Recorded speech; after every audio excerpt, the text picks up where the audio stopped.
For the most part, second gens do assimilate pretty well into Canadian society, but at the end of the day, because of the color of our skin, we're still Filipino and we still face discrimination. So we fit into this weird, unique space where we're not 100% part of Canadian society, but at the same time, we're also not 100% Filipino, or at least we don't feel that way. We've been told, you're not Filipino enough, you don't speak Tagalog, why don't you speak Tagalog? You are shamed by your elders who encounter you, and they're so shocked that you don't really connect. And there are reasons for that. Like what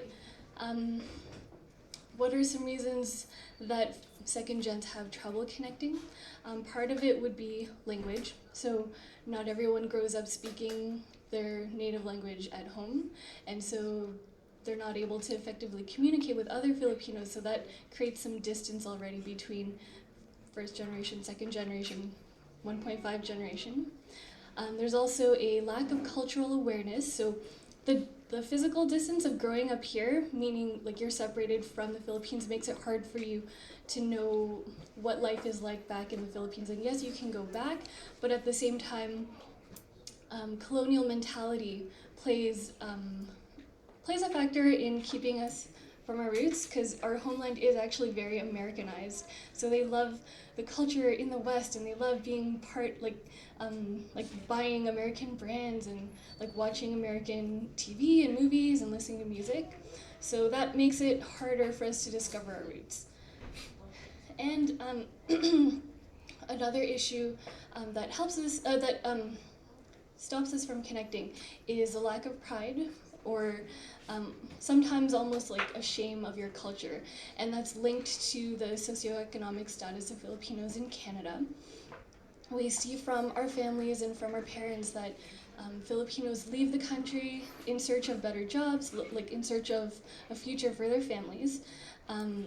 So they go abroad, they come here to Canada or US or wherever.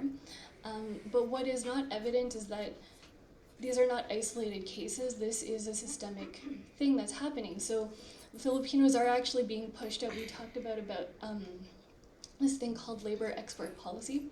So it's not, basically, instead of focusing on developing an industry in the Philippines, and instead of focusing on stimulating that growth, what they do is they help you, they facilitate your transition to another part of the world to find a job elsewhere. So it's not, you're not finding a job in your own country, so it forces people to leave. We're not necessarily choosing to go, we're not choosing to leave the Philippines, we almost have to, there's no choice there.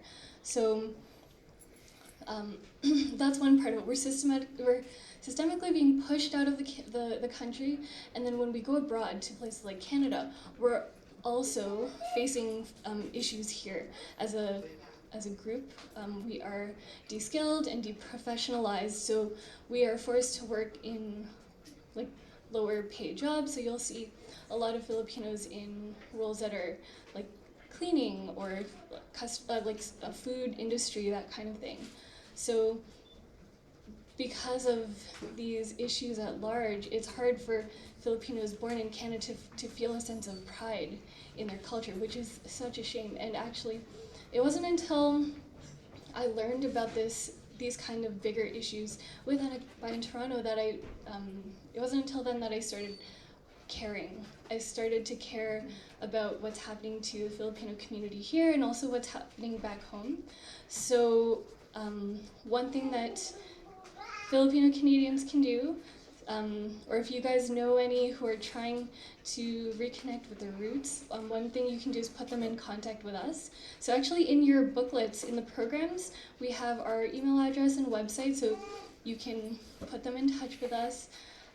We also encourage people to go back home and like experience the Philippines for themselves. So I'm actually going on a trip in April 2016. So and if you know anyone who's interested in going, please by all means like get them in touch with us, because we can go as a group. And there's different there's different organizations that they can connect with back home. So we can put them in touch with Anakbayan Philippines so they can see the lives of like the students and the young, their peers. Or there are women's organizations. If you're interested in research, there's Ibon International. There's a lot of different sectors, and you just have to find out what you're interested in and go from there.